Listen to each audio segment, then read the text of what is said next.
the poverty to understand African religions has led to people to believe that African religions were nothing more than superstitious beliefs and a waste of time.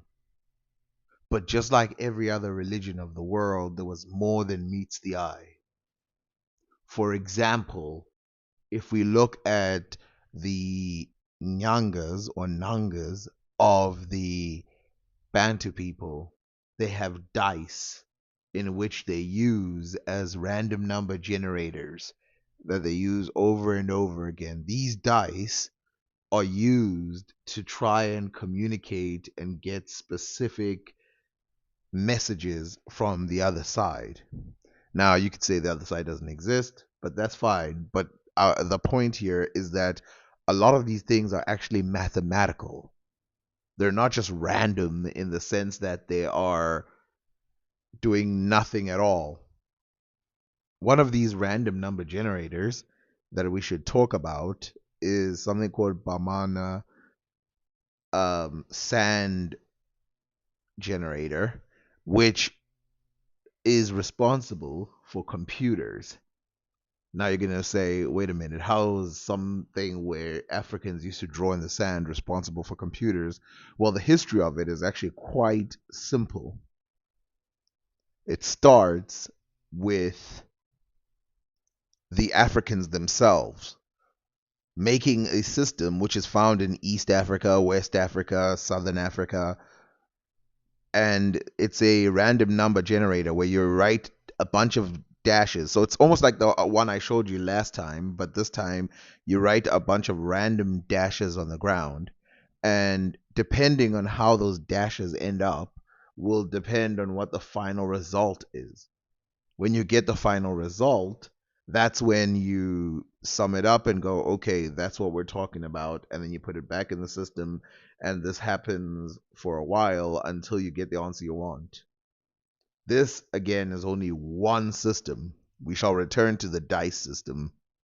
The most complex example of an algorithmic approach to fractals that I found was actually not in geometry. It was in a symbolic code. And this was Bamana sand divination. And the same divination system is found all over Africa.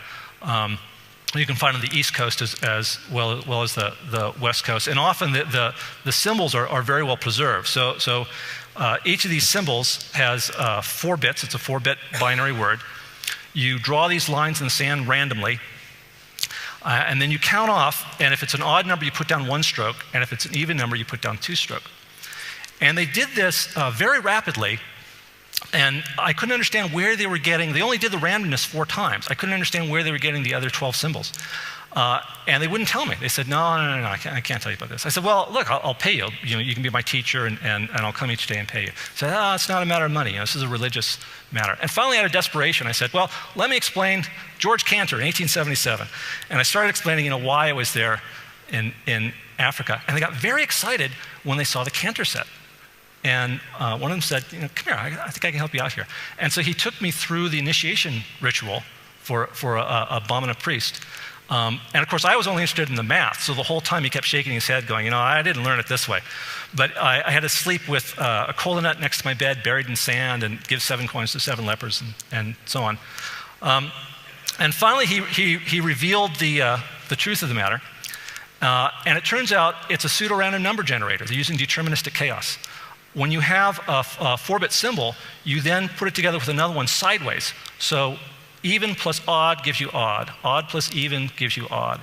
Even plus even gives you even. Odd plus odd gives you even. It's addition modulo 2, just like in the parity bit check on your computer. And then you take this symbol and you put it back in, so it's a self-generating diversity of symbols. They're truly using a kind of deterministic chaos in doing this. Now, because it's a binary code, you can actually implement this in hardware. What a fantastic teaching tool that should be in African engineering schools. And the most interesting thing I found out about it was historical. In the 12th century, Hugo of Santillana brought it from Islamic mystics into Spain. And there it entered into the alchemy community as geomancy, the divination through the earth. This is a geomantic chart drawn by for King Richard II in 1390. Leibniz, the German mathematician, talked about geomancy in his dissertation called De Combinatoria. And he said, well, instead of using one stroke and two strokes, let's use a 1 and a 0. And we can count by powers of 2, right? Ones and zeros, the binary code. George Boole took Leibniz's binary code and created Boolean algebra, and John von Neumann took Boolean algebra and created the digital computer. So all these little PDAs and laptops, every digital circuit in the world started in Africa. And I know Brian Eno says there's not enough African in computers, but I don't think there's enough African history in Brian Eno. I want to point out a couple things right now, which is that these things are not speculative. These are like known facts. The only criticism towards this is that it was not used in the same way today as it was used exactly back then. But the history follows 100%, and the mathematical equations invented by these Africans existed. Why does this matter? Well, it shows the fact that human beings weren't just thinking vertically, but they were also thinking horizontally. They weren't just thinking straight up like what is necessary, what is needed, what type of food do we need to get, how do you build something, how do you build a mountain. These people were perfectly capable of deep thought, but not just deep thought of, what happens in the spiritual realm or something. Deep thought that is anchored in mathematical realities. Remember when I tell you that Africa was a mathematical whole during the 1900s, where the Europeans pretended that there was no maths, that they couldn't even count. That's what they used to say about Africans. Even some South Africans who are elder believe this because they were taught by the Europeans. But it's quite obvious that maths was very, very, very in the African system. And not only that, they had very technical ways of breaking down problems, like the way I showed you with the many different dots that do this circular 45-degree trying to figure out different parts of a mathematical equation, which, by the way, when you look at it, it's pretty. I showed you the most simplest parts of it, but when we get down to what the biggest maths parts of it, we get into real deep secrets there. And it gets even worse than this, because we're talking about these are just two different kinds of very simple mathematics. And like I said, if you have 100 by 10, common divisor is 10, so there should be 10 lines.